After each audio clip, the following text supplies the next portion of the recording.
Hello and welcome to episode 66.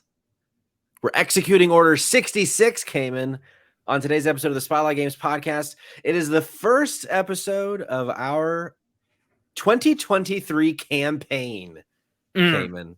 And boy, do we have some things up our sleeves this year. Cayman, how are you? I'm doing good, Patrick. Guess what?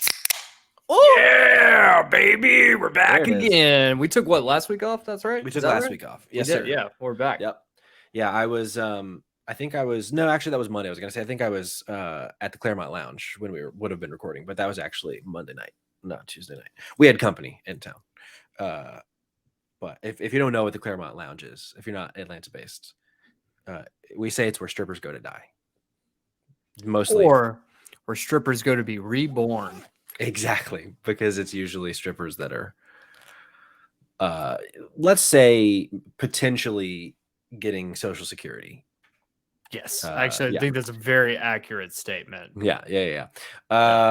Great night though. If you've never been to the Claremont Lounge, if you come to Atlanta and you don't live here, you got to go because it's quite the experience. Sure. But Cayman, we have a fun show planned. We're going to be talking about our predictions for the year 2023, but we're not just doing that. We're also going to be talking about the predictions we made this time last year in 2022, and we're going to tally them up and see what we got right, what we got wrong, where we were just batshit insane, and where maybe we had our hand on a little crystal ball, Cayman. So why don't we jump in with some housekeeping, because we have a lot of video game stuff to talk about, because this is the Spotlight Games podcast where each week we spotlight the latest and the greatest in the world of video games. You can get it by subscribing to our YouTube channel at Spotlight Games Pod or by searching for Spotlight Games in your favorite podcast app. And hey, you can be on the show by tuning in as we record live Tuesdays at 8 p.m. Eastern Time on twitch.tv/Spotlight Games Pod, like we are right now. So be sure to follow us there so that you're notified when we go live so you can be part of the conversation. Cayman. Yes. It's not just a day of big things in the land of Spotlight Games. It's also a day of big things in the world of Save Trash Cinema, because it is our 1-year anniversary of that show, Cayman. True or false? My God. True. Indubitably true. Indubitably. It is true. We actually celebrate today. Well, today the episode goes live, but tomorrow is technically the 1-year anniversary, but fuck it. It is your favorite Trash Cinema podcast. It's Trashiversary. That's apparently the better name than just calling it a 1-year anniversary. I fucked that one up. Well, no, hey, here's the thing. Something that I've grown very fond of with Save Trash Cinema and specifically trash is that you can really shove the word trash into like anything. Yeah, and that's why someone said that to me. They were like, "Oh my God, it's your 1-year Trashiversary," and I was like, "How did I not come up with that?" Yeah, sure. But yeah, either way, the episode's live right now. You guys should go check it out. If you really want to see like just how much growth that we've done as podcasters, I think this is like the perfect episode to start. It's such a great episode, honestly. Like, one, I think technically speaking, it just really shows like how much we've grown in terms of being able to like our production value has gone up. Yeah. But I think too, it's just a really interesting podcast we do a listicle. We talk about our favorite trash cinema films that we covered this year. In year one, we do a deep dive into actually how Save Trash Cinema started, which is really cool. Something we've never done before. And we talk at length about that. We talk about Patrick's his evolution through trash cinema over the last year. And then we make him suffer by making him listen to all the times that we've made him say horrendously awful things on that show. Really is. It is that I think this episode is like a love letter to our fans, to our listeners, and just like a good milestone for STC in general. I'm really happy with it and really excited about year 2 in STC. Yeah. It's a great episode. Definitely recommend you going and giving that a listen. But Cayman, you said something in your little spiel there. You said did a little deep dive. What if I told you that this year we're going to be doing a lot of deep diving, but maybe not on this podcast? We're going to talk about that a little later. We have a big announcement to share with our audience. So stick around to the end of the show, or maybe in the middle of the show. We'll see when the announcement actually happens. But we have something up our sleeve for 2023 that we're very excited about. So stick around. But for now, Cayman, what do you say we jump into the show proper and catch up with each other about what we've been playing since our little 1 week hiatus last week? Yeah, fuck yeah, bruh. Fuck yeah, bro. So yeah, last time we met, last time we met, I don't even remember what you were playing. What have you been playing since 2 weeks from now? Oh man, so I beat the Callisto Protocol. That's right. Yeah, so I beat the Callisto Protocol, but I think we have something more in store for the Callisto Protocol. So We do. I don't want to give away too much about my feelings until we do that. What I can say is I've also been playing a game that you got me for Christmas. Ooh. Ho, ho, ho. I've been playing Gotham Knights, the notoriously terrible Gotham Knights, according to critics and reviewers alike. And I have to say, I don't know, man. I'm only a few hours in. I haven't had a ton of time to play with just some life things going on. Yeah. But I can say so far, like, I don't know. I kind of dig it. It's cool. I was hoping that would be the case. And also, like, there were a few games last year, most notably Saints Row, where came out, didn't get very good reviews, but we kind of asked ourselves, like, is this game still going to be fun? In your case, Saints Row was still fun. I had this voice in the back of my head. It's like, Gotham Knights, not getting a lot of good reviews, but something tells me it's still a good video game. Yeah, I mean, don't get me wrong. Like, I am playing it now, a few months removed from its launch. So a lot of the technical issues I think people were having that were pissed off about, like, I'm not seeing those. Yeah. I think the game looks really good. Like, the game looks good. But it very much, like, I can see, like, a lot of people were saying, asking the question, they were saying, like, oh, this game is too much like a PlayStation 3 game. And, like, I think it is, that question has, like, really boiled up in my brain, where I'm now asking the question, is that a bad thing? Sure. Because, like, we can look at other games, things like Bloodstained Ritual of the Night, Shovel Knight, Hollow Knight. I guess any game that ends in night. No, but Gotham Knights? Gotham Knights? No, I mean, like, so we have a lot of these games, though, that are, like, critically acclaimed, that are, like, Super Nintendo style games, right? Octopath Traveler, Triangle Strategy, Live Alive. Like, these games are very Super Nintendo, PlayStation 1 era games. And we love that. And we're nostalgic for that. And I think the PlayStation 3 era is just too new. Like, still too new for people to be able to go, like, yeah, I'm fine with another game like this generation. But for me, like, if we look back, like, let's be honest, like, the PlayStation 3 and Xbox 360 era was fantastic. It was incredible. Yeah. So, like, I don't think that that's necessarily a bad thing, especially when all of these games want to be some, like, massive overhaul of genres and whatnot. Like, it's not bad to, like, go back to a game that just feels nostalgic. Sure. And to me, from what I've played so far of Gotham Knights, I feel like there's enough tricks up its sleeve for it to feel modern. But also, there's a lot of that game that just still kind of feels nostalgic. Like, it feels like some of those PlayStation 3 era games that just, we don't get them really anymore. And I kind of dig it. So, like, I've been enjoying it. And this is coming from someone who wasn't a big fan of, like, the Arkham series. So, like, I don't know. I kind of think that this game it definitely seems like it has potential to be super fun. I've been enjoying it a lot. I've dabbled a lot with Nightwing. I'm a big Nightwing in the comics guy. Sure. And I've played some as Red Hood. Fun. All of the characters I've played as so far, and I've dabbled with all of them. They all feel unique enough that, like, if I want to go out and explore and solve crimes or do whatever, like, it still feels unique and fresh. I can just jump into a new character. They have, like, a new little spin on things, and the story is interesting, though I will say I have a feeling I already know how this game is going to end, just based on the comics. I think that's the problem.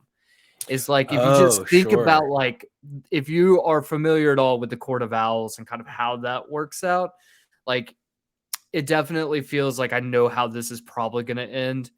But that's not deterring me from playing it, because I do think they set up some of these mysteries and things pretty well. So, like, I don't know. I think I've had fun with it so far. So I'm excited to keep playing it. Yeah. So thank you for that Christmas present. Hey, anytime. I'm glad you're enjoying it. I would say, what are So you playing? yeah, so I did the thing where I kind of jumped around a bit over Mhm. break. I was trying to knock off as many like 2022 games as I could before we hit 2023, Sure. and I was semi successful. So I played like 2 to 4 hours of High on Life, Okay. which I enjoyed, but I don't know that I'm gonna go back.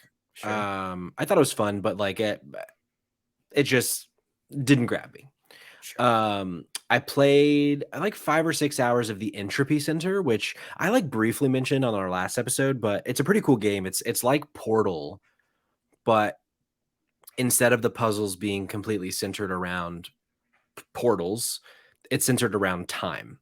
So you have this gun that if you pick up an object and move it around, then if you point your gun at it and like shoot your little time bullet at it, I guess, whatever, you can control it and take that object back in time Ooh, where it was okay. before. So it's very much like Portal in that you have to kind of like set up this puzzle space and like take things and move them and like grab things and drop them, and then kind of once you're in a specific spot, start using the entropy gun to kind of rewind time of these things to trigger certain doors and certain whatever. um and it's good. It's just it's too long. Like that's my biggest if this game was over by now in 6 hours, I would say, wow, what an awesome like spiritual successor to Portal. Mhm. But according to the internet, I'm like just under halfway through the game, and so I'm like, I don't know that it's good enough in my opinion for me to like come back and finish it. So we'll see. Sure. Sure. um the game that I played the most, though, that I am been very excited to talk about, Cayman, Mhm. is a game that friend of the show Cam Hawkins had talked about when he came on to talk about God of War Ragnarok, and that game is called Signalis. Okay. Okay. I Played that remember that. Yeah. Yeah. played that on Xbox, and man, if I played this game in 2022, it would have been very high on my list Really? for Okay. game of the year. It's an awesome game, and So I tell think me about it. Tell me yeah, about so I think you especially will actually like this game a lot. So its perspective is top down. It's like isometric. it. Mhm. And its art style is really cool. It's like pixely. It kind of looks, its art style is similar to what you were saying earlier with like Shovel Knight and those kinds of games. It kind of is giving PS1 in its graphics. And it's like an over the top Resident Evil game in that, or like Silent Hill, honestly, where you're on this like space station and you're playing as this character and it doesn't give you a whole lot. Yeah, like I think you would really fuck with this Okay. game a Yeah, that lot. sounds like something I would fuck with. It very like its storytelling is really it doesn't give you a lot, but like in a good way. Yep. Like it Sure. really, it is a very thought-provoking game. It's a very because of the way it does its storytelling, it kind of fucks with your head a lot too. It's like, is there some unreliable narrator shit happening? But the actual gameplay of it is you're going around these various areas and like various space stationy type places, and there are a bunch of like puzzles. Like you come across this like butterfly box and you got to figure out like how do you open this box like Resident Evil. Okay. Or there you might find these like multicolored different objects, like you don't really understand what they're for, but then at some point maybe you might come across a door that you can drop the thing. So like it's very heavy on the Resident Evil type puzzles. And their enemies in the game, they're kind of like zombies essentially. They It kind of leans into the spooky, like it's survival horror where you very rarely have enough ammunition to take out everything. It kind of like expertly grabs just little things from a bunch of different genres, and it all works together really, really nicely. And I had a great time with it. Mm, that's cool. There was also like there were a couple things that this is a really weird like thing to notice, but in college I took 2 years of German, and Of course you some of it did. has stuck with me. Of course. Sure. And Sure. Sure. this Sure. game has this weird like German language motif where like a lot of the game is in German at times, and they don't ever explain why, but like the game is in English, but like there might be like writing on the wall in German, or like you might come across like a piece of paper that has like German written on it. And like I had this really cool experience where there were some times that I like was able to understand what it was saying and like be able to solve a puzzle because of it. So like that was a like really cool experience. That's cool. It was really cool. Like, I don't want to spoil any puzzles, especially if you're going to play it, but like there was this one moment where I'm like stuck in this room and I'm like, I looking at the items I have, going to the little box where like the items I've stashed are, I've gone to all the rooms. Like, I don't know what I could do in this room, but there is something in this room that I can't interact with yet. And I don't know why. And then I saw this thing in German on the wall and I was like, oh, I know what it's trying to tell me. And like that, it was a really cool experience. So like it is a game that I had to look at a walkthrough a couple times. But hey, ain't no shame in the game, bro. No shame in the game, bro. But yeah, Signalis, it's on Game Pass right now if you have Xbox or PC. It's also only $20. Like I don't know that it's on Switch, but I know it's on PlayStation, it's on Steam Deck.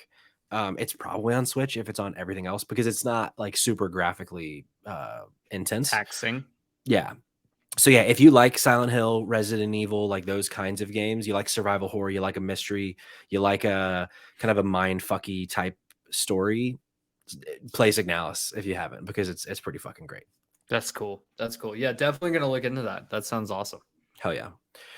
Well, Cayman, now that we've done our little report on what we've been playing, what do you say we jump into the show with a little recap of our 2022 predictions to see which of us was smarter than the other?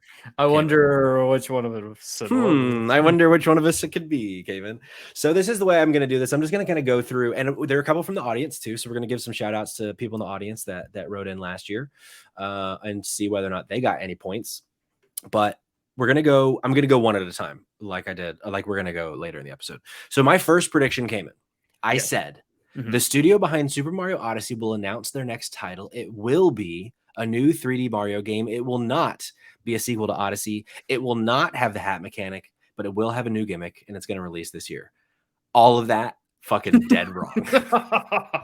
Not a single aspect of that prediction came true. That's a fat 0 for me. I applaud you. Cayman's first prediction, God of War Ragnarok will be delayed to 2023. I don't make the rules, folks. Just the prediction is what you said. Also, I got on that one. You got. So a fat 0 from both of us. However, I do want to bring in a member of our audience. Our sweet boy Nick said, we're going to hear more or get PSVR 2 and NFTs. I'm looking at you, Square Enix, you naughty boys. So I'm going to give Nick half a point because we heard more about PSVR 2, but we didn't get it. We're getting that in a few months. So he was also correct about the NFTs thing too. So maybe a full point, honestly. Yeah, I would say he's half right on the NFTs. Okay, and we're gonna get to that. So a full point. We're gonna give him a full point. So congrats, Nick. You might end up outscoring me, and I did 10 of these. My second prediction: Naughty Dog will reveal their next single-player project. It is a ground-up remake of The Last of Us Part 1. It will be packaged with The Last of Us Factions. I went and had to add a little second part to it, didn't you? So that was a good call, though. I thought it felt good. No, I think that's I mean, the factions thing fucks you, but you were good. Yeah. So 0.5. We'll say, we're gonna say 0.5 on that. I like that. Yeah. Cayman's second prediction: console shortages will continue throughout 2022 and into 2023. Now, this is where I'd like to have a discussion. I think this warrants half a point instead of a full point. I'll tell you why. Okay. I think I could. Please continue. But because like now, like you can go into Target and get an Xbox. You can't necessarily get a PlayStation, but it's a lot easier to find them online now. True. So the supply chain is loosening, but very much a lot of last year was still fucked. Yeah, I mean, this is obviously not a prediction I'm going to make for this year, but I would say that we'll probably see another flux again where we do see supply chain shortages. Sure. Probably in the next couple months. Yeah. But that's neither here nor there. That's just COVID. Sure. Yeah. last of the audience predictions, friend of the show, who we've actually not heard from since last year's episode, Jade Suits, simply predicted Resident Evil 3 remake, which unfortunately, didn't come true because that game came out like 2 years before she predicted it. But I at least wanted to honor Jade Suits one last time. I wish that they would have written back in to say the same thing for 2023. I so hoped when I put it on Instagram, like, hey, we're doing this again. If anyone wants to do any predictions, I so wished that she just responded Resident Evil 3 again, but she didn't. My third prediction. So actually, score tally, both of us at half a point. Nick at a full point. Jade Suits at 0. Damn, Jade Suits. I know, yeah. Horizon Forbidden West and God of War Ragnarok, both sequels, I had to clarify, are the two biggest PlayStation exclusives coming this year. Horizon will have a higher Metacritic average than God of War Ragnarok. For reference, last year's titles, God of War had a 94, Horizon had an 89. I was wrong. You were wrong. I was wrong. I think I haven't looked at it lately, but I think Horizon ended up at like an 87 and God of War ended at like a 92 or something. So fucking wrong. Cayman's third prediction. PSVR 2 launches fall of 2022. I was close. You were close. You were very close. But I was wrong. You were wrong, but you were close. But I think in a different year, you would have been right on that. I think if COVID stuff still wasn't impacting, like you had already said, the supply chain stuff, I think you would have got that one. My fourth prediction, GTA 6 will be announced this year. It will be centered around an entirely new character. It will be set in a new city, not LA, Miami, or New York. Ooh. So I gave myself 0.3 for that one. Okay. Well, the reason 0.3, 0.75. Well, I said it was going to be announced. It wasn't announced. It was leaked. No, they officially announced it afterwards. Oh, they did? Okay. Yeah. No, you definitely get at least 0.75 on that one. Okay, well, I think one thing you didn't get right was that it is set in Miami. Okay, I'll take it. Yeah, it's set back in Vice City. So unfortunately, that part is you got wrong, but the rest you got right. Entirely new characters, and was announced. Yeah, sure. So I'm going to say 0.6 because I was 3 parts and I got 2 of the 3 parts. Whatever. I want to be fair. Kate. Okay, fine. It doesn't matter. I want to be fair. Fair. Your fourth prediction. Unbelievable fucking home run of a prediction that I openly mocked you on in the episode. Microsoft acquires yet another mega studio. It's a coin flip between Activision and Ubisoft. Take your pick, and you're 50% there already. I still sometimes came in because the whole Activision Blizzard thing. I mean, it's been a part of the conversation nonstop since this happened. Like 2 weeks after this predictions episode last year. Anytime it's talked about, it's a coin flip for me, whether or not I just think back on that moment and just laugh about how fucking insane it was that you predicted. It's wild, right? Yeah, it was wild. But here's the thing. I think if you were to go back in and pull the clip when you were like, because I distinctly remember you just being like, that is fucking ridiculous. Explain yourself. And I was just like, look, I think it makes more sense for Activision because they're in such a shit shape and in hot water. And Microsoft desperately needs more IP because they physically cannot make anything good. Sure. Yeah. I mean, am I wrong? You're not wrong. You're not wrong. That's it. You're not wrong. It's they just somehow so funny. Fucked Halo. How do you do that? Sure. Yeah, for real. But I listen to these other gaming podcasts and they'll talk about it. It's like, man, no one saw this coming. And I'm like, bitch, fucking somehow this guy did. And I don't know how. Idiot over here. Yeah. Nailed that. My next prediction. The Breath of the Wild sequel will be the focus of a Nintendo Direct by mid-year and will be scheduled for a fall release. Unfortunately, it will not release in 2022 and will be delayed. I think I nailed that one stem to stern. Did it get its own Direct though? It maybe didn't get its own Direct, but it was originally scheduled to be this year and then it was pushed. I mean, I'll give it to you. I don't care. It's 0.66. We're gonna say. Okay. 0.66. That's fine. We just look. I think you're doing better than me so far, though, right? Well, I mean, so far, I don't want fucking Congress to swoop up here and go count the votes and me somehow sneak this out because of you giving me extra points, 3 threes from time to time.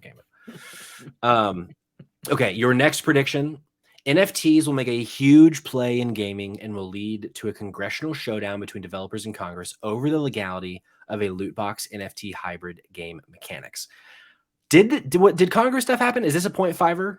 No, Congress stuff didn't happen. The fans essentially said, fuck you, we're not going to buy this shit. And games were basically like, oh God. But they attempted to do it. I would say 0.5. I would say because 0.5. I do think at least the first half of that happened. The second half, fans apparently didn't buy in. Yeah. Which good. Thankfully, though. Yeah, thankfully I'm wrong. That, well, because I haven't really heard of NFTs in like 4 or 5 months, which I'm happy about. My next one, Cyberpunk 2077 Next Gen Edition will officially be canceled, and CDPR will shift their focus to the next Witcher title. This one felt like a slam dunk to me at the time. Honestly, I think at the time that was a slam dunk, but CD Projekt Red has proved us wrong multiple times this year. Yeah. Your next prediction: Unreal Engine 5 will be the next evolutionary step in gaming and will usher in the next in the next true quote next gen gaming moments. And I mean, I don't know if you ever played it, but that Matrix Neo fucking thing was incredible. So this is a full point, in my opinion. My next one, inspired by The Last of Us Part 2 and God of War Ragnarok, a significant portion of the campaign will be played from the perspective of Thor. Almost. It was fucking right there. Buddy. I know. Almost. I got that. I got the perspective part right, but I didn't give you a sympathy 0.1. I feel like that should be a 0.5 though, because I just missed who it was. Yeah, no, that's good. I'll give you a 0.5. That's fine. Cayman's next one. Persona will find new life, whether it will be a new game or a spinoff. Time will tell, but something new is coming from Atlas, and Persona will be in the title. This one I'm wishy-washy on. Yeah, because there's nothing technically new. However, they showed up on the Switch and Xbox, so which like I kind of didn't expect to happen. Breathes new life into Persona by it being so. Yeah, I don't know. Maybe a 0.5 on that one. I'm giving this one a 0.5. Yeah, I wouldn't give it any more than that. Yeah, I'm giving it a 0.5. My next prediction: Elden Ring came in. I can't wait. Elden Ring will be the game to bring Cayman into the Dark Souls side. Oof, that's tough, bud. That's tough because you fucking platinumed it. I did, but you also hated doing it. So, I'm going to give you a full point on that. Okay. I feel like look, if I didn't platinum it, I would be like, fuck you, you're not getting shit. That's why I kind of felt like I should get the point. I do think like it's interesting. I think I like your prediction on that. I think my thing is I don't agree 100% with it because of the one part of where it's like this will make Cayman a Soulsborne fan. Sure. It didn't. Is it going to help me when am I going to be more open to playing another one? Yes. Yeah. But it did not make me a fan. It moved the needle. It did. Yeah. But hey, Terry in the chat says it deserves a full point. Okay, then give him a full point. It's fine. I still predicted Activision being bought out by Microsoft, which I think is worth 10 points probably. Your next prediction: Sony's competitor to Microsoft's Game Pass will launch in spring, but will be a messy affair of ranging price options and confusing implementation. Fucking nailed it. God, I fucking nailed that shit. Yeah, fucking nailed it. If the audience needs to know, I haven't looked back over these, so I am now hearing for the first time since we recorded that episode. I will say that shortly before we recorded that episode is when that like leak happened about what it might be. So like we had kind of heard that maybe it was going to be a mess, but we definitely were not certain. So I think it was a fair prediction, but we'd heard a little bit about it. Yeah, there was like some hinting around the fact that it might come, it might not, and what it might look like might be different than who knows? I can't remember that much. You didn't fully pull that one out of the depths of your ass like you did the Activision Blizzard one, but it was close. Just wait till 2023 predictions because shit's about to get buck wild. I can't wait. This is the prediction I was actually most proud of that I got a point for. Hell yeah. Bethesda will tease the next Fallout title. It won't be more than a 20-second teaser, likely just a logo, but they're going to say they're working on it, even though they haven't even shown us a second of Elder Scrolls 6. And you might remember back in August, We didn't actually get a teaser, so maybe it's not a full point. We didn't get a teaser like trailer, but Todd Howard was like, "Yeah, we're working on Fallout, and it's going to be coming after Elder Scrolls 6." And I was that's right. fucking That's right. shocked that he did that. Yeah, Because well, this was that motherfucker just is like, "Oh, do you remember this game series? We got 6 more of them, and in the first one's gonna, I'm not gonna." He's like, Todd. No, you know what? I'll say right now, bookmark this. Todd Howard is the James Cameron of video games, oh wow, and that is not a good thing if you know me. sure. So I hate James Cameron. Let's make that clear. We are to our last couple predictions. Let's do this. And I know this I is got where one more right. Well, this is when you start to pull ahead, Cayman. Mhm. Nintendo will deflect any questions about a rumored Switch Pro and will continue to sell both the standard Switch and OLED model at their respective prices. I'm pretty sure. I don't remember if Nintendo ever like publicly commented on the Switch Pro, but I don't think they did. And we actually haven't talked about it on the show, but there's now been, not announced wise, as rumor wise, that there was a Switch Pro that was supposed to happen and Nintendo killed it. Allegedly, yeah. Allegedly, yeah. So that's a full point, in my opinion, because people wanted to know and they didn't talk about it. Yep. Last one for me, a new mainline entry. This was my biggest swing and a miss. A new mainline entry in the Metal Gear franchise will be announced, and it's being made by Kojima Studios. And yes, it's in the same universe as Death Stranding. Now, granted, I knew that one was not even, there was no chance that would happen. But You know if it what's had, you know what's crazy is what if like we find out that is what the game that he's working on with Microsoft, and your just prediction was 2 years off. could be, Could be. or we just don't know that yet. But DS2 is set in Metal Gear world, and Sure. it's And you were just a year off. Yeah. that was a year off. Maybe we'll see. And then Cayman's last prediction: Mario Strikers subtitle pending, announced and released in 2022 for the Switch. Slam dunk. Nailed it. So if my math is correct, that brings 1, 2, 3, 4, 5 full points to Cayman, 1 full point to Nick, 0 full points for Jade Suits. Fucking Jade And Suits. 1, 2, 3, 4.2 points, 4.22 points to Patrick. So because of those 0.66s. So you beat me fair and square. I did. You're right. So congratulations, Cayman. Now let's see if you can do it again with our 2023 predictions. Are you ready, sir? Dude, I'm born ready. Let's fucking go. What do you say you start us off? Well, if my audience, and now all 2 of you out there, I know that you want a buck wild prediction right off the bat. You said, Cayman, you're crazy for predicting that Microsoft buys Activision. You're a lunatic. Well, let me tell you guys, in 2023, pending the Activision acquisition, Sony will announce a quote unquote strategic partnership with Square Enix, essentially marking all new Square Enix games as first-party exclusives only to Sony. Interesting. So when you say strategic partnership, are you saying? Oh no, they're just gonna say strategic partnerships, just like they did with Bungie. But no, this is a motherfucking acquisition, baby. I see. Okay. Wait for it. Okay. Once that Microsoft deal goes through, I can promise you, not even 2 months later, Sony's going to announce that they are essentially acquiring Square Enix. And the reason I say strategic partnership is because there's going to be games that that already contractually obligated to be released. So they'll use a different wording to make things feel better, so people don't get shitty about it, because people will, obviously. But Sony will still do it. And guess what? These are 2 Japanese companies, and the FTC or the SEC has jack shit they can say about it. Hell yeah. I love it. Wait for it. We're going to bring it back. I'm going to you're starting with a Buck Wild. I'm going to start Buck Wild too. You start with Sony. I'm going to start with Sony. Let's do this shit. In the year 2023, Cayman, Sony will announce a new console. Okay. It will be a handheld console. After the success of the Steam Deck and the Switch, Sony's getting back in the handheld game, baby.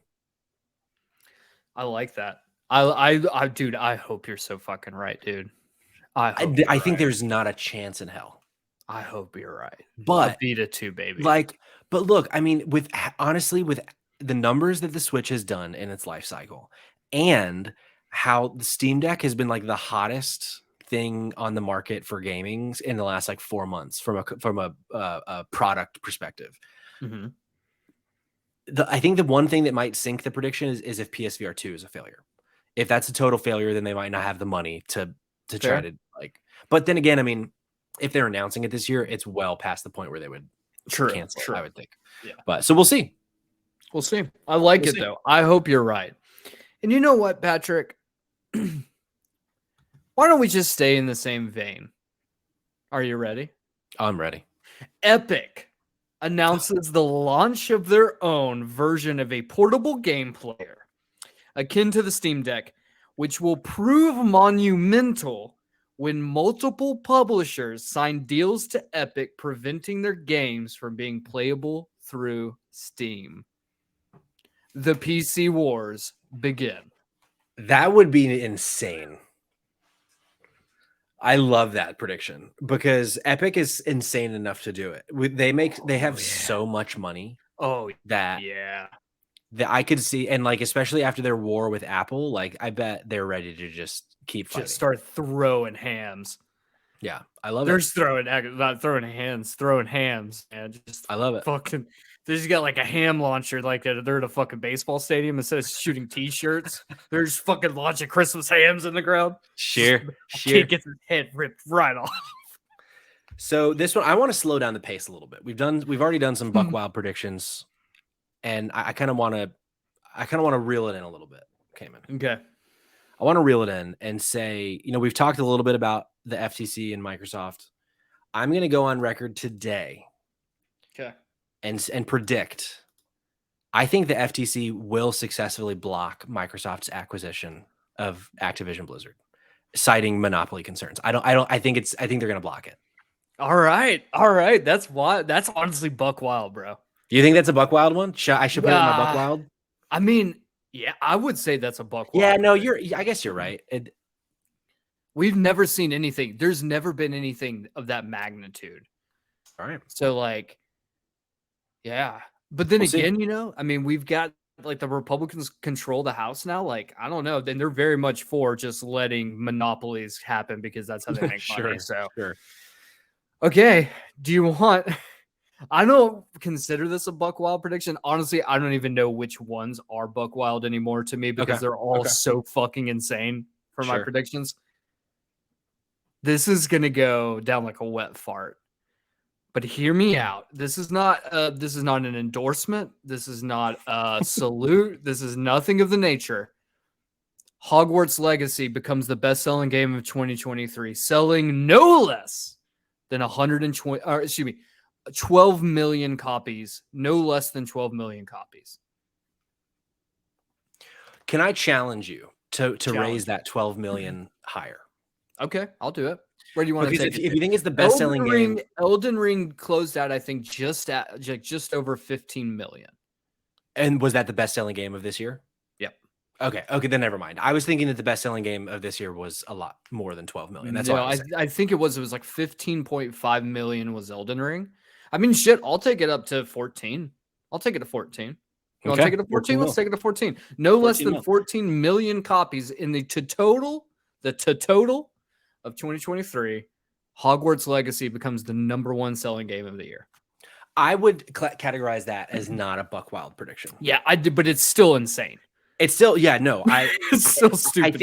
I think you could definitely be right. I think the only game that could potentially keep that from happening is Tears of the Kingdom. No, I don't agree. And the reason why I don't agree is because that is only releasing on Nintendo Switch. Hogwarts Legacy is going to be released on PlayStation 5, Xbox One, Xbox Series X, or PlayStation 4, and Nintendo Switch and PC. It's releasing everywhere. Oh, I know, and that's why I think that like this game is going to sell fucking gangbusters, whether we like it or we don't like it. I agree So, that it's going to sell neutral gangbusters. I opinion. just know that the Switch like first party attach rate is like insane. Oh no, for sure, for sure. But I also just don't think I don't know. I like here's the thing. I'm basing a lot of this prediction on the fact that it's already done apparently ludicrous number Yeah. of pre-orders. And like, let's be honest, man. Harry Potter, regardless of J.K. Rowling's bullshit opinion on all of the things that she has, because she's a fucking loser. And that is something I will stand behind. She is a fucking loser. Sure. This game still will sell dumb numbers. It absolutely will. Here's an anecdote for you. I'm at a dinner party Saturday night, and there's some people there who are like, I don't necessarily want to call them casual gamers, but like they're people that don't play games as much as you and I do. Sure. And one of them was like, "Hey, are you going to pre-order Hogwarts Legacy?" And to someone else at the party, and they were like, "Yes." And so it was like a conversation that I'm in no way, shape, or part of, and they know that I have a video game podcast, and they're just separately talking about a Hogwarts video game. So like, I think you're probably right there. I mean, and this is a conversation from a different day, but like, I don't know. Like, I'm not a Harry Potter fan. I just like video games. So, but like, kind of watching that like, because they just did like a couple weeks ago, they just did like here's like a big expose about some of the different things in the game, and I was like, honestly, this game kind of looks cool. It just sucks that loser's name is attached to it. It's like that game actually looks cool, and it sucks for all the people that really worked hard to do that. And that's neither here nor there. Yeah, Terry in the chat asks how many Switches are out there right now. Right now, the last reported number was 114 million Switches have been sold. I don't think. So, I mean, 15 million of 115 million is like 11% ish, which is a pretty big number. So, like, maybe I'm wrong that the attach rate. Do you want to do a prediction on how many we think will be sold? This is completely arbitrary. We don't get any points. Well, I mean, yes, we could do points if we go plus or minus. Do you want to give a shot and see what you think the total number of copies of Legend of Zelda Tears of the Kingdom will? Because it's also, you got to consider, it's also launching later than Hogwarts Legacy. I'm talking the complete entirety of 2023. Sure. I would think Tears of the Kingdom sells more than 15 million copies this year. Okay. I'm going to say 10. Okay. I think 10 million is a safe bet. I mean, 10 million is like, I mean, what was it? I'm trying to remember what the number was the other day when they had mentioned about God of War had only, or I think it was the first Horizon maybe, was like only sold at that point. And don't get me wrong, it's only on PlayStation, but it was like it had only sold like 13 or 14 million copies total since its launch. Which game? Sorry. I think it was either God of War or Horizon Zero Dawn. And so, don't get me wrong, those aren't Zelda. Also, Switch doesn't have that many games that aren't shovelware. Shovelware. There's a lot of bullshit on the Switch, but that's any Nintendo console. Yeah. My thinking, the one kind of thing that might make me wrong here is, so I just pulled up the number of copies Breath of the Wild has sold to date. It's 28 million. I don't know how much of that was the first year though. Breath of the Wild also released on the Wii U. But there were 4 people that owned a Wii U, and you were one of them. Yeah, I was, motherfucker. So I just always like being able to bring up that one awful factoid about myself, as I did own a Wii U. Yeah. Let's see. Do I have any Zelda predictions? We can keep it on topic. I don't think I do. I had absolutely 0 Zelda predictions because I did not want to touch Zelda with a 10-foot pole because God fucking knows. Well, I have a prediction. It might be. It is a Zelda prediction, actually. I do have a Zelda prediction, but it's a different Zelda game that I'm making a prediction on. Okay. So this is definitely not a Buck Wild prediction. Sure. This is a game that we have kind of been expecting to come to Switch for a very long time, and it still hasn't. I am predicting that 2023 is the year that Wind Waker finally comes to the Nintendo Switch. And I expect it to be the Wii U port. Okay. It's like the one Wii U game that's not been ported to Switch at this point. So like it just makes sense that at some point I think it's going to come. Yeah. I think that's a solid safe bet prediction. Yeah, I think it's a safe bet prediction probably. But hey, I need points if I'm going to try to knock you off the board next You ready year. for a buck wild prediction? Let's go, baby. Microsoft announces their own version of VR that will be PC centric with future plans to become console compatible. That is a buck wild prediction.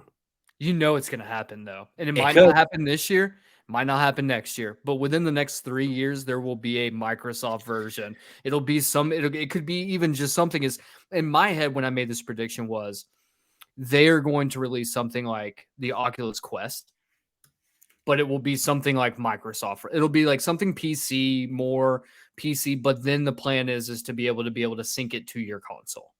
It could certainly be. My only concern is that they did that. I don't even remember what it was called. That like AR thing that was at E3 the for a while. the Kinect Move. Not Kinect. It was, man, what was it called? Because Kinect, that was a thing that they actually launched. This thing was never actually sold. The thing I'm thinking of. Okay. I can't remember what it's called, but it was at E3 one year, and it was Holodeck. Microsoft Holodeck is what it was called. And the thing at E3 that year was it was like a Halo experience where like you would wear these like glasses or whatever, and it was AR, not VR, so augmented reality. So it made you look like you were in like the middle of a pelican, and like there was like a war table happening, and like apparently it was cool, but like I think it was a concept because it never came out. So I don't. Yeah, Microsoft, they have the money to do it. Yeah, and look, let's be honest, if Sony, Steam, everyone else is going to be digging into a hole by like trying to get into it, Microsoft's going to be right behind them. I mean, shit, fucking Nintendo has their own somewhat version of VR. Yeah, you're right. So, yeah, I mean, they're the only ones left without it. So exactly. Just all right. Let me know if you think this one if you would categorize this as a buck wild prediction. Anything that comes out of your beautiful, beautiful mouth is buck wild to me, baby. Stop it. I'm making a prediction about Starfield. Okay. I think Starfield will be a bona fide hit. Seemingly the first time that a Bethesda game wasn't launched broken in my lifetime, receiving multiple 10s from places like IGN or GameSpot, paving the way for Microsoft's bounce back 2023. Yeah. Okay. Would you say that's buck wild or no? I didn't think it was buck wild until you say that it launches as a 10. That is where I started. That's specifically, where I think it'll launch as a 10. Can you look up real quick and find what did Skyrim launch as? Because Skyrim launched a buggy fucking mess, like absolutely fucking broken, and still got very good reviews from my. It got a 9.5 on IGN, and it released broken as fuck. So like, yeah. I don't know which one is more unrealistic, it releasing not broken or it releasing as a 10. Yeah, well, because I will say about Skyrim, we didn't realize it was broken until like 2 weeks later when we started getting 25 hours in on PlayStation 3, and we realized, oh, this game actually doesn't work anymore. Yeah, which is why I never finished it until like a year and a half ago. Yeah, I don't know. I don't know if I would consider. Fuck it. Just leave it as a buck wild. That's fine. I'm no. If there's any consideration that any consideration that it's not buck wild, it's not buck wild. I don't know. I don't really have. I'm like looking back. I guess I have a couple buck wild ones on here. I don't really know what's a buck wild anymore, man. I mean, to be honest, when we look at actual news happening on a daily basis, it's really hard to be like, this is a buck wild prediction because weirder shit has happened. Let's be honest. I would say 2 of your 4, maybe 3 of your 4, I would say are buck wild. Okay, cool. So, well, then let me go one step further, and I'm gonna make an announcement today. Okay. G4 TV comes back. No. Again. Except this time it will not be a TV station. It will be YouTube Twitch centric. And they will bring in some, but not all of the people they had on the previous version. But it will be a version of Twitch where they will have the same shows in a YouTube channel where they have like multiple different series under the YouTube channel, but it will retain the name G4 TV and it will come back. It is not dead yet. I could see that happening. I will say though, kind of like it being YouTube, Twitch was kind of the selling point this time. It just eventually was put on TV. So that's a terrible prediction. Well, you know, but my prediction out the window. I got three bonus predictions. Well, no. I mean, if you want to cut it, you can. However, I think that like I would assume that they're dead forever. I thought the whole thing was that they specifically came back so they would be TV again because they signed a deal originally with Comcast, and then it ended up on Pluto TV. It was funded by Comcast, which is why it ended up being shut down. But it took a while for them to actually make it onto TV. It started for the first several months. It was just a Twitch channel and a YouTube channel. Okay. Well, then you know what? Let's just throw that. That's not very fun. Okay. Let's do something weird. I mean, I think it's fair to say that it would be very unlikely for it to come back. But it's your prediction. If you want to cut it, cut it. Let's cut that prediction because I don't think that that's worth having there. Okay. When I can pull from one of my bonus predictions. Because I was worried that we'd double up, and I have a feeling we might on at least one of these. Microsoft will launch no fewer than 5 games on Sony consoles.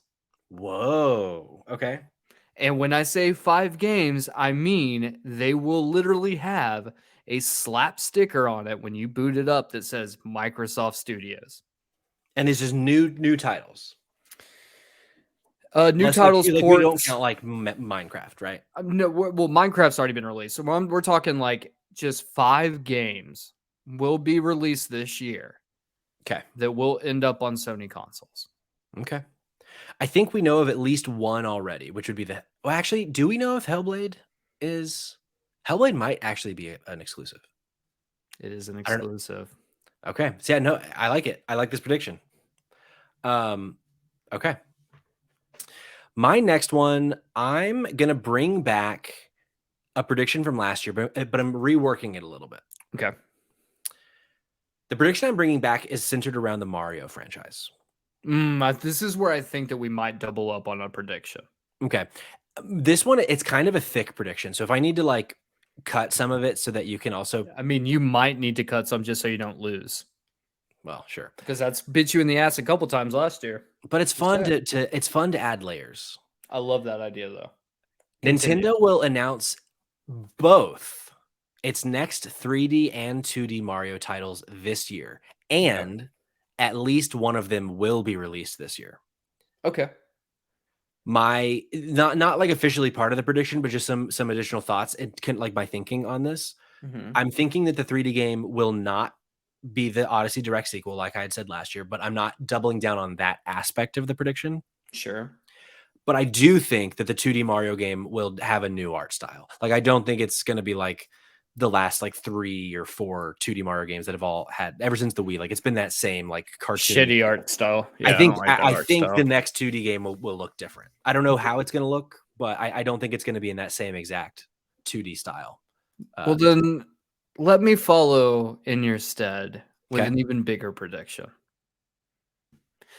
Nintendo announces the Switch 2, name pending. Okay. With Mario Odyssey 2 as its launch title. Let's go. I almost did a Switch 2 prediction and I didn't. Really? Okay. Yeah. I almost did. I think I had it like fully written up and then I ended up just cutting it, but I could see it happening for sure, especially since this leak rumor from a few weeks ago that they killed the Switch 2, or not the Switch 2, sorry. They killed the Switch Pro in favor of a new Switch, like a new console. So could be right. Okay. This one, I feel like it might be considered buck wild only because of other announcements around it. Okay. But I'm interested to hear what you think. Sure. From Software Mm-hmm.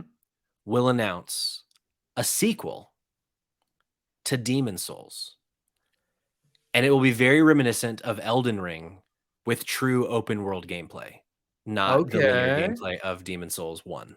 Okay. I see you, Patrick. The reason why I think it might be buck wild is because they've already announced Armored Core. And I think we all kind of expect them to do a little more Elden Ring DLC. So here's my question. This is my one pushback on that prediction. Okay. Who owns the name Demon Souls? Ooh, is that? I might have already shot myself in the foot. Right. Look, if you have a bonus prediction you want to throw in just in case, like I did, I can give you one of my bonus predictions if you want. They don't own the rights to Demon Souls? I don't know. I don't know who owns the rights.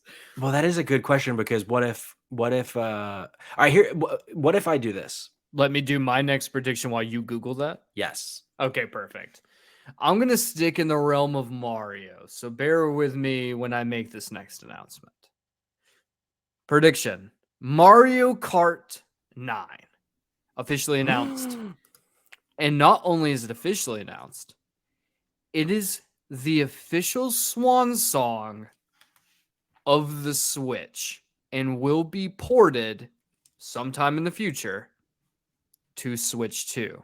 So it could be that they say Mario Kart 9 will release on the Nintendo Switch and you can play it on your Nintendo Switch 2 or something along those lines. Sure.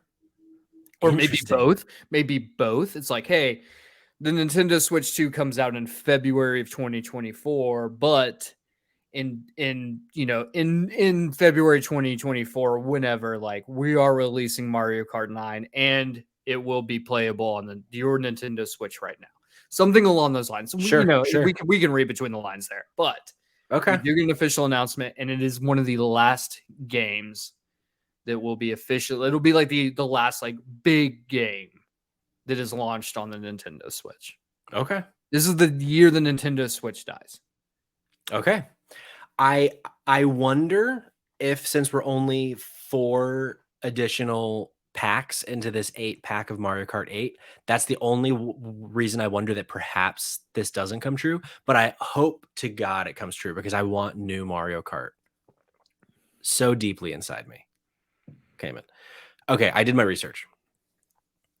Sony does own the naming IP of Demon Souls. You're welcome. I could have just let you die on the. You could have. Yeah. So now I'm at a crossroads. I'm like, do I want to say Elden Ring 2? Do I want to say Sekiro 2? Or do I want to just, because I brought like 14 predictions. Okay, good. So you got the extras too. Cool. So I'm gonna put a pin in that one. Okay. And move on to a different one in case. And I'll kind of stew on that one a little bit. Well, I need you to double up, I think. Right? You're gonna have to go back. I'm gonna need to do 2. I'm gonna need to do 2. So I'll go back to back right now. Cool. I'm gonna stick in the world of Nintendo since that's where you just were. Cool. And I'm gonna add on and say this will be, if you are correct about this being the last year of the Switch, this will be one of the biggest years in the history of the Nintendo Switch because we're going to be getting Tears of the Kingdom. In your mind, we're going to be getting Mario Kart 9. We're going to be getting Odyssey 2 and Cayman. Yeah. So this is where my prediction begins. Nintendo is finally Cayman bringing back Star Fox. And we are getting a Star Fox game on the Nintendo Switch. And it's coming out in 2023. I love it, honestly. Oh wow, we only have 2 predictions. Well, once you're done with that one, we only have 2 after this. Really? I've only written down 6 for you. Did I miss one? Because we killed the G4 TV one. 6. I got 7. I got 7 on my list so far. So we got 2023 Sony, Epic, Hogwarts. Microsoft announces VR. Microsoft will announce no fewer than 5 games on a Sony console. Mario Kart 9. What am I missing? Oh, Switch 2. Switch 2. That's what I'm missing. Okay. I mean, I've got 2 more. I got 2 more bonus predictions we can just throw out into the void if we want. But okay. So yeah, so I'm right now at 6. So I need to do one more. This might be a softball. Mm-hmm. But I think Sucker Punch has been too quiet for too long, Cayman. I think the next game in the Ghost of Tsushima franchise will be revealed to be coming in the year 2024. Okay. I like that. I like that a lot. Yeah. I support that decision. I put that one in one of the regular predictions. I think that's a solid prediction. You know, so I played both have done 7. I want to say I played Ghost of Tsushima when I had COVID. first time. Ugh, rip. Yeah, R.I.P. Cayman. Yeah. Yeah. Gone too soon, but not Only forgotten. only the first time. I had a few more lives left in me, apparently. Yeah. All right, your next one. Okay, my next one. I'm gonna go to Xbox this time. Okay. Xbox delays more titles this year and only launches 3 first-party AAA games. And I want to put the emphasis on AAA games. We're not talking about Xbox exclusive indie games that are coming to Game Pass. We're not talking about that. The 3 games, and I have the 3 games: Redfall, Forza, Starfield. So you think Hellblade doesn't make it this year? Interesting. No, sir. Okay. No, sir. So you said Starfield, Redfall, Forza. Okay. Or is it Forza? Forza. Fucking stupid name. Okay. There's Evan Brando. I can punch him in his Italian mouth. I am going to counter your prediction here with Oh shit! All right, you gotta wait. Is this a bold prediction off the head, or is this one you actually have? This is one that I actually had that I considered cutting, but I'm going to go ahead and use it. Okay. Even if I am correct that the FTC in fact blocks Microsoft's purchase of Activision Blizzard, even if that happens, I think this will be the biggest year for Xbox in like recent memory, because let's be honest, they've had a rough several years. Dude, if they release 3 games this year, it'll be the biggest year in Xbox history. Well, I think the way that I'm quantifying this, because you can't really quantify like, oh, I think it's going to be the biggest year ever for Xbox. I think at the end of 2023, titles released on Xbox as exclusives compared to titles released on PlayStation as exclusives, Xbox will have the higher Metacritic average than PlayStation. That's the way I think I need to quantify it. But I think that this will be a huge year for Xbox. I think finally a lot of their games are going to finally come out, and Starfield, Redfall. I do think Hellblade's coming. Forza. Like I feel like this is going to be like this year. They didn't release a big AAA game, and I think it's because they're all coming in 2023. Okay. What do you think about that? Yeah, I don't think you're wrong. I mean, Forza always scores high. And we're assuming Starfield probably will also do like a normal Bethesda game and release high. Redfall is the one place where I'm like, that one might not be. Hellblade is another one where I just don't foresee Hellblade coming out this year. I know that they've said it, but like, I think in Microsoft's head, if they can release at least 3 games this year, like that's better than they've done the last several. Sure, but then I mean, we got Babylon Drifter in the chat. He's getting an Xbox just to play Starfield. So as long as Starfield comes out, he's happy. Yeah, and I think, fine. And I think we're gonna get a lot more on Xbox this year, but we'll see. I just wish that Xbox let me use a PlayStation controller. I just really don't like Xbox's controller. Like it just doesn't. Here's the thing. I got a tiny head, which we've acknowledged before. But my hands, I've got significantly bigger hands, but still, I don't know. It's just not as comfortable in my hands like an Xbox controllers that a place. I don't know. Maybe I'm weird, but like even the Switch feels too bulky to me. Okay, now then I'm like, okay, now I okay, you got crazy baby hands then. If the Switch is too bulky for you. Next time that we are in person, let's compare hand sizes and let's compare other sizes. If you know what I mean, baby. I would love to compare any size you want. I love it. Cayman, what's your second to last prediction? Second to last prediction. The Last of Us multiplayer game. God damn it.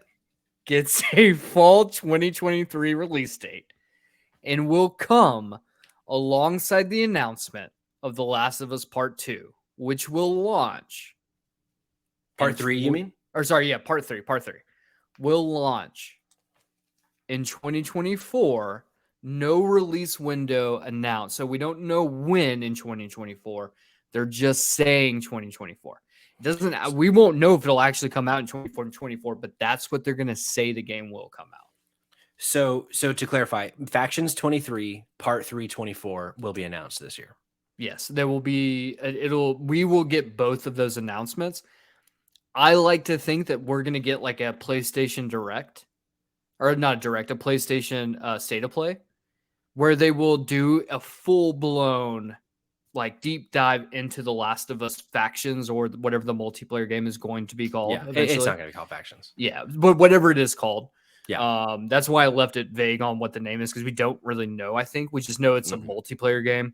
And then like the one more thing, and they'll say, and it'll just be like a splash screen, Sure. and it'll say The Last of Us Part 3, and it'll just say 2024. That's it. So this is interesting because my prediction is different than yours. So I kind of want to go ahead and just do it. Fuck yeah. Let's have battling predictions on Let's one have battling specific predictions. topic. Yeah. I like it. Yeah. So, and the reason I want to kind of ease into my prediction with my why. Okay. Last week or earlier, no, I guess it was late last week. Naughty Dog showed us the second piece of concept art for The Last of Us Factions. And only seeing the second piece of concept art sent alarms a-buzzing in my brain. Really? Which is why I think we will hopefully get a trailer for The Last of Us Factions this year. And when and if we do, they will say that it's releasing in 2024. And even though we know it's a multiplayer game, the trailer will highlight that it has a story to tell. I like that. Yeah, that's a good prediction. Now, I don't know if I like the 2024 part of that prediction because it goes against my prediction, but sure. I honestly struggled with this prediction because I was like, they've only shown us 2 pieces of concept art, but they've been working on this game for a fucking long time. I know. That's why I really do think that it's coming this year. I hope so.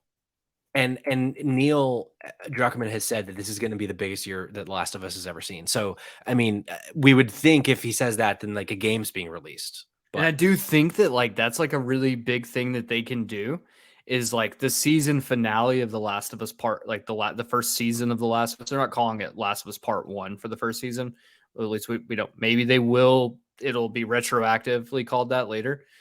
But I do think like, look, if you're gonna do it, like that is the biggest announcement. Is like at the end of the season finale of season 1, they drop like a trailer for The Last of Us multiplayer game. Sure. Like, that'd be awesome. fucking dope. Yeah.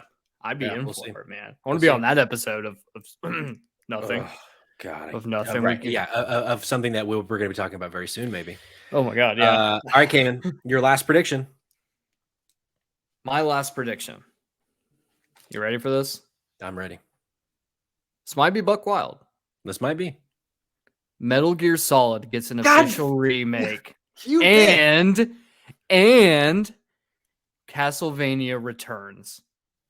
But, huge but here. The fans of the series are furious over what the game looks like. Konami once again ignores fan wishes. So, Metal Gear Solid and Castlevania are being brought back by Konami, and people are pissed. Yes. Okay. Not pissed at the Metal Gear Solid remake portion. Specifically the Castlevania. But they're definitely going to be pissed when Castlevania gets announced and it does not look like what they want it to.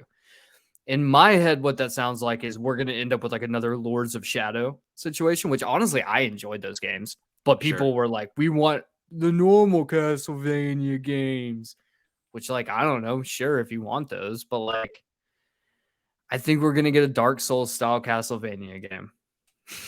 I mean, that in and of itself is a pretty bold prediction without the Metal Gear part. I mean, I can remove the Metal Gear part. Well, no. I mean, you said you got to before I did. You said, "God damn it!" So if you want, I don't mind adjusting. No. You got to before I did. I'm gonna say, but I'm not gonna predict it. I'm gonna say what I was going to say if you didn't just predict Metal Gear. I was gonna say I'm doubling down on my prediction from last year that we will be getting a new Metal Gear Solid game. It'll be a remake of the original, developed by someone that is not named Konami. Was going to be my prediction. I mean, that's still a pretty good prediction, and that still could very well happen. It could. It might be more logical to go with that prediction than mine, honestly. It could. But then, I mean, so I have 3 other ones.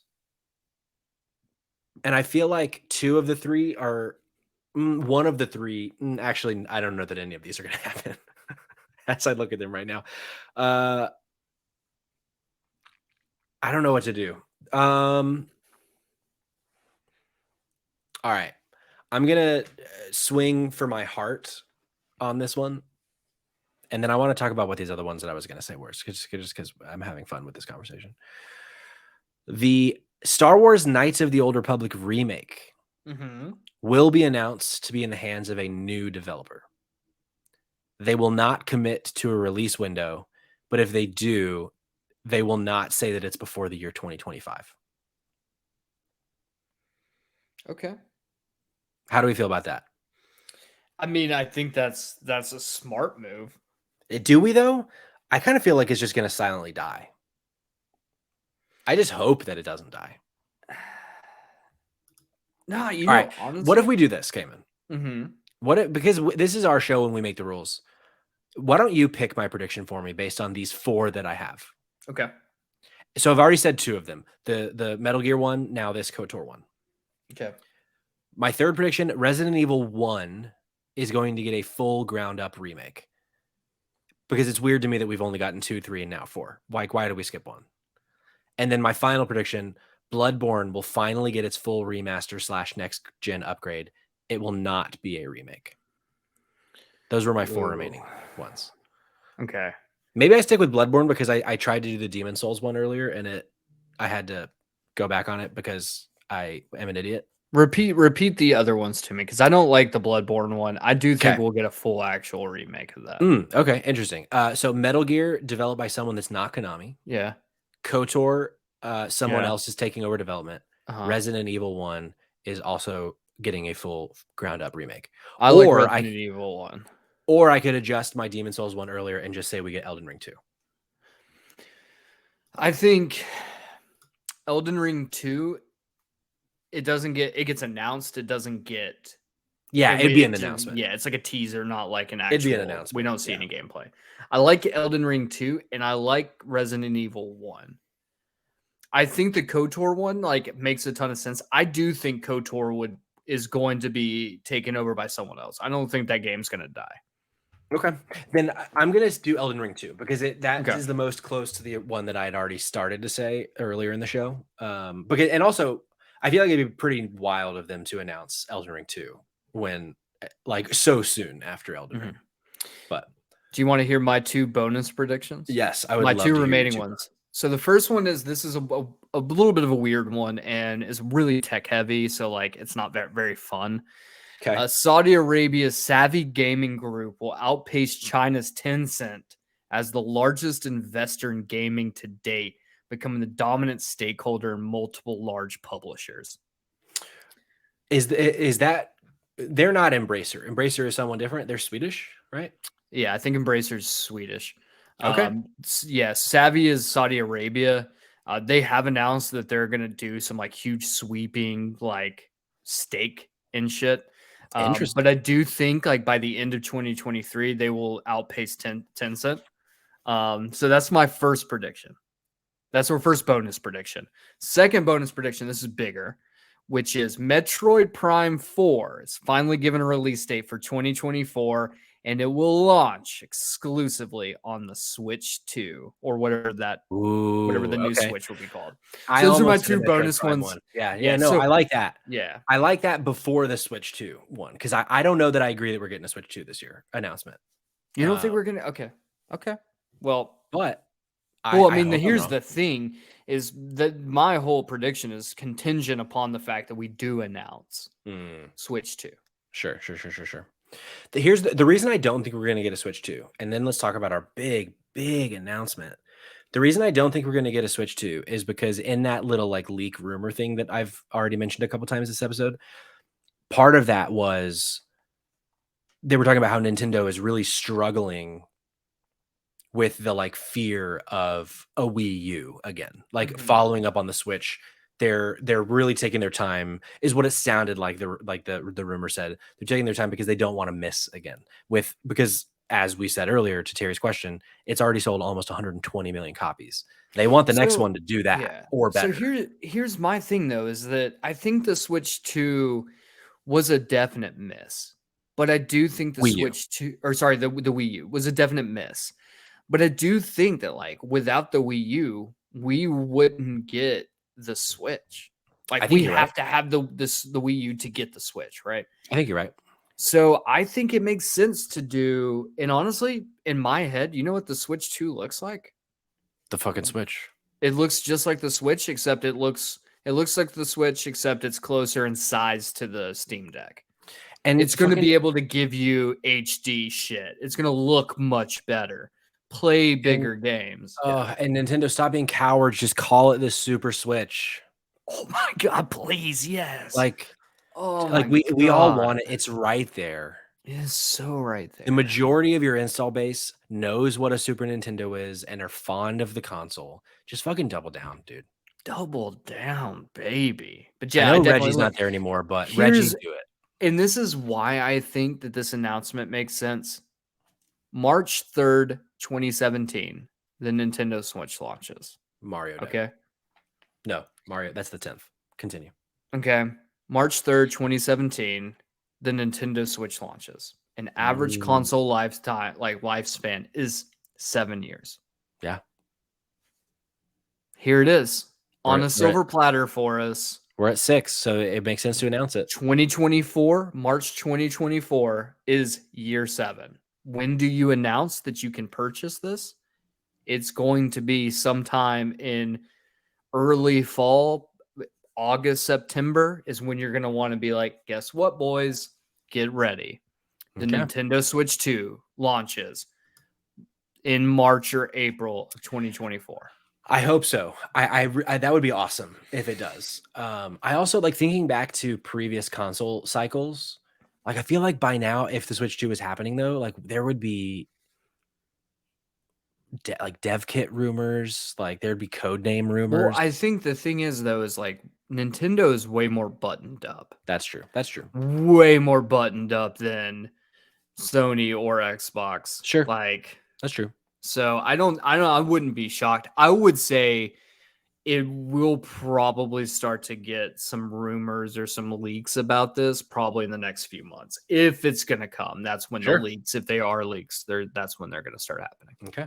Well, there's only one way to find out if you're right or if you're wrong, and that's to continue watching the Spotlight Games podcast. But Cayman, what have I told you and what have I told our audience that they might be able to watch more things or listen rather to more things this year than just Spotlight Games? I would say you're a lunatic. How What if I dare you. told you Yes. that we, as of tomorrow, if you're watching live, as of tomorrow, you can get the preview episode 0 of our newest podcast, Spotlight TV, hosted by Jeremiah Parker Hobbs. Let me open this up. I should have had who didn't show up to announce his this fucking guy. Like this fucking guy. I tell you what, I'm like, hey, you want to come talk about your fucking podcast? And he's like, yeah, dude. And then he ghosts me. Real great start to the pod, Jeremiah. I'm just kidding. Spotlight TV. I'm fucking excited about it. Basically, what we're doing is we're going to be doing a deep dive, one show at a time. Going to be hosted by Jeremiah. The first season is going to be all about The Last of Us on HBO. He's going to be hosting, and Cayman and I are going to be sitting in the second and third chairs. Don't know what's going to be happening after The Last of Us. That's up to Jeremiah, but he's already said we're going to be talking about Succession later in the year. We're going to be talking about Secret Invasions, or singular or plural, whatever it's called, later in the year. MCU, HBO, anything is game other than those two. But every week that there's an episode, we're going to deep dive on it. We're going to talk about it, give our reactions, review it, talk about what we think is going to happen, what we hope is going to happen. And it's going to be every Wednesday starting tomorrow with the preview episode of The Last of Us. So go to your favorite podcast app, give it a search. Hopefully it shows up by now, but it might not. But we're going to be doing some shouting out of this every time there's an episode. So if it's not up for you right now in your favorite podcast app, hopefully it will be within the next couple of days. Sometimes those things take some time. Yeah, and I think it is worth pointing out that we also will be launching the episode 0 on both the Spotlight Games feed as well as the Save Trash Cinema feed. So even if the podcast isn't up on its own feed, you can get it here and you can Great get point. it on STC. So wherever you want to listen to it, whichever feed works for you, the episode will be live there. Hell yeah. Yeah, no, we talk about it on this week's episode of Save Trash Cinema. It was kind of kismet. Like several weeks ago, we talked about, I was like, I really want to do a Last of Us podcast spinoff. And that day, Jeremiah texted me, was like, hey, and he doesn't watch this show. He's not a gamer. He doesn't support us with this endeavor. He all he does is talk shit about it. But he was like, hey, I wanted to start a podcast about TV. And I want the first season because I want to do season by season of shows. And I want the first thing to be The Last of Us. I'm like, dude, I love you. Like that, we were just talking about how we wanted to do this. And now you and I have to do like no work for it. How great is that, Cayman? It's all on Jeremiah. Honestly, that's the only reason I'm supporting this is that I don't have to do it.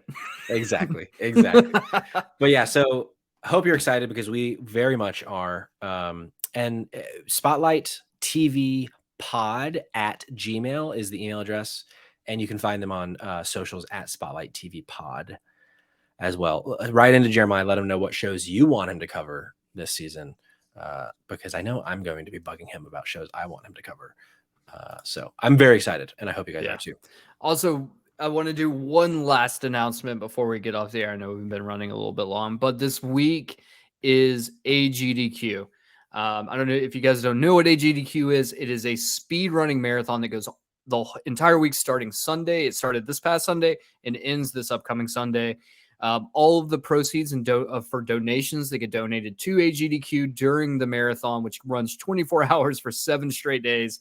All of that goes to the Prevent Cancer Foundation. It is a wonderful, it's a wonderful marathon if you're into speedrunning or just gaming in general. You want to see games get broken to their absolute most. It's great. The hosts are fantastic. The runners are fantastic. And it is arguably, this is like Christmas for me every year when we get AGDQ and SGDQ. So if you haven't, they're streaming live right now on Twitch. Go check them out. Or you can go to their YouTube channel where they do post afterwards. We will be donating. So I do recommend everyone else as well. It doesn't matter how much you give. It all goes to the Prevent Cancer Foundation. So it's a fantastic way to support some great people, both viewing and not viewing. And it's just a wonderful time. Oh yeah. Fuck cancer. Fuck cancer. Well, that's our show, folks. I hope you had fun. Let us know what you predict for the calendar year 2023 in the world of gaming. Maybe I'll write them down for next year when we do this, because Jade Suits let us down. Didn't come to us this year. So I hope someone else in the audience does, that I can just mock 12 months from now.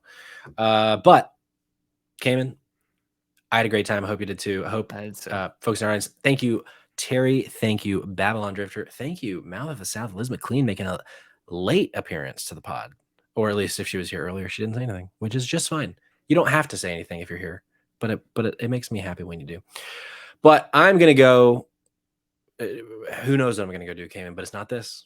It's not this. But it's not this. So until then,